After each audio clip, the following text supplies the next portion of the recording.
It's time for your motherfucking neighborhood Jesus, your motherfucking Shade Wade. What's good, guys? So we're out here in the garage. One of the things, basically, you guys know about no passenger seat. And then one of the things I probably didn't show you guys was, I told you, but I don't think I showed you. So we're currently not running the headliner. There's no headliner in the car right now, but everything else is in here, trim piece wise. One of the things I see a lot of people overlook when they do, you see a lot of like DIY headliner videos and stuff like that on YouTube. A lot of people don't do the correct prep. Now, they do a good job, usually, you know, they'll lay it down, no wrinkles or anything like that, which is, you know, takes time, takes practice, you know. You gotta watch your guard, you know, you gotta make sure there is no wrinkles, and if you do see a wrinkle, if you have enough time, you can usually pull it up and kind of, you know, correct it. But, I'd like to see, I wish there was a way you could see the progress of, like, the work they did. Because months later, their shit's sagging. And the reason it's sagging is because a lot of people, what they do is they would just do this. They would just spray glue on it and call it a day. Which is, I mean, for the first time, if you've never done it before, might seem alright. See, I did my headliner before I even started at the upholstery shop. And for the most part, it turned out good, but then, you know, 4 or 5 months later, it starts sagging in places. So, the true correct way to do a headliner is you need to get rid of all this. You gotta peel this up, right? Then, you're gonna need to, get it down, all this foam off the chipboard or the fiberglass or whatever it is, you know what I mean? So, we're going to show you guys how to, you know, legitimately prep for doing a headliner, because I'm going to get this ready, and then all I need is my, my siphon feed paint gun and my air compressor, and then, I mean, we're pretty much good to go on doing headliners. So, I guess let's bust this out and try to get as much of this material off as we can. Then we'll get to either scrubbing or wire wheeling off all that foam and stuff. Who you think I am?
Alright, and we're back. So, whew, I cut the time lapse. I was gonna film the whole process, but it's probably not that interesting to watch. But from where the camera cut off last, you saw me do probably about maybe 20% of it, 25% of it. So, this is what she looks like underneath the fabric and the foam. It is fucking fiberglass. I mean, it is super thin material. Sounds like fucking paper. It's just fucking paper and fiberglass. And yeah, one thing I did notice when I started sanding down this might cause an issue, but I don't think it will, as long as you don't press down too hard on it. It might show through a hair, but I don't think it's gonna show through to the point where it's gonna matter. And I mean, if it shows through, it's gonna say Honda. So yeah, if you guys are wondering about like these little areas and stuff like this right here, I think once the glue hits, I think the glue, as long as it's on the area, the body of it, you know, the big spaces, I think the big spaces, as long as they're clear, everything else will stick pretty damn good. All the contours, I kind of wanted to leave some on. Same like with this, because when you get in these tight areas and around the edges, when you start hitting this with a wire wheel, you can eat it up really fucking quick.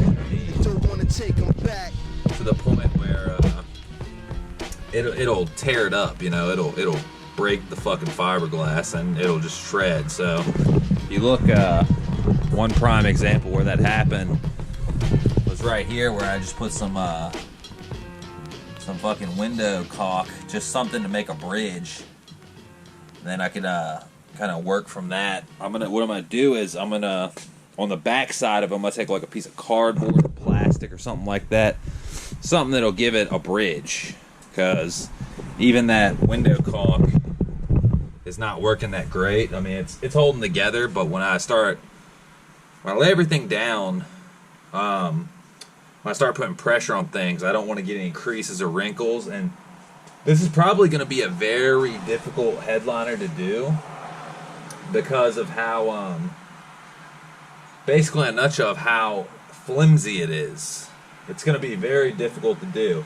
It's almost to the point where what I want to do, spray it down with glue, spray my fabric backside with glue, and then in a nutshell, just kind of like, if I could get somebody to take one side and I take another side, and we just kind of like lay it down, try to get it as good as we can, and then just start working it like one side, everything pressed at one side, because the correct way to do it is to do half first, like take a, almost like a giant like poster roll or something, some type of roll, or you could do a broomstick or whatever the fuck you want to do, and flip it halfway, spray your material on the backside, spray the fucking half you're about to lay down, and then lightly take the top of it and kind of work your hand from the middle and the inside to the outside, you know, in a nutshell. It takes some practice, but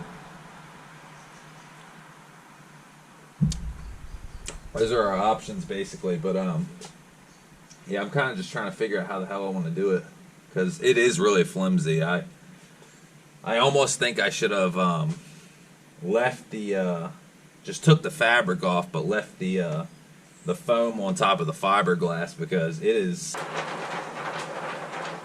mean, it's literally like fucking paper. We'll make it work somehow, and if let's say it doesn't work, you can always grab a shitty headliner, you know, fucking go.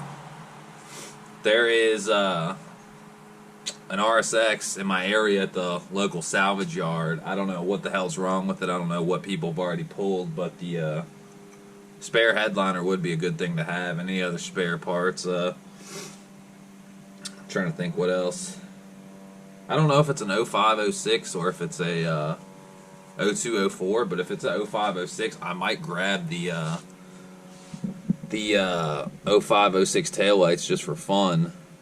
And the bumper, maybe. I don't know. And then anything else good off of coil packs. If they have the coil packs, that'd be nice. I'm trying to think of anything else. That's about it, honestly. Maybe the back seats. Back seats would be a good thing to have in case I want to do try my hand at some upholstery. That would be a good practice run. See if I can make some seats like mine. That'd be alright. But, yeah, guys. This is pretty much step one to prep. I think I'm I'm trying to go with series nowadays, you know, kind of splitting up, you know, the weight reduction series. It's like kind of like the upholstery headliner series. And I've already done it before, but you guys saw it, but I was kind of the incorrect way. It didn't look bad for being incorrect, but it definitely wasn't perfect, and we're trying to improve, you know? You can always improve, so keep you guys posted. But this is basically step one of the process. You gotta strip it down to the chipboard or the fiberglass or whatever you got, you know.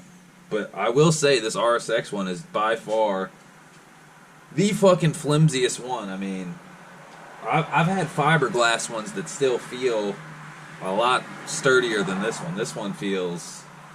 It definitely takes the cake. It feels like a fucking piece of like paper mache or construction paper or something. So it's gonna be... Man, it's gonna be a challenge.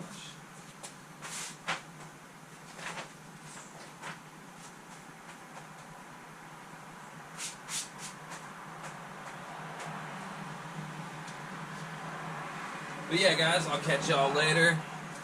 Thanks for watching. Be y'all.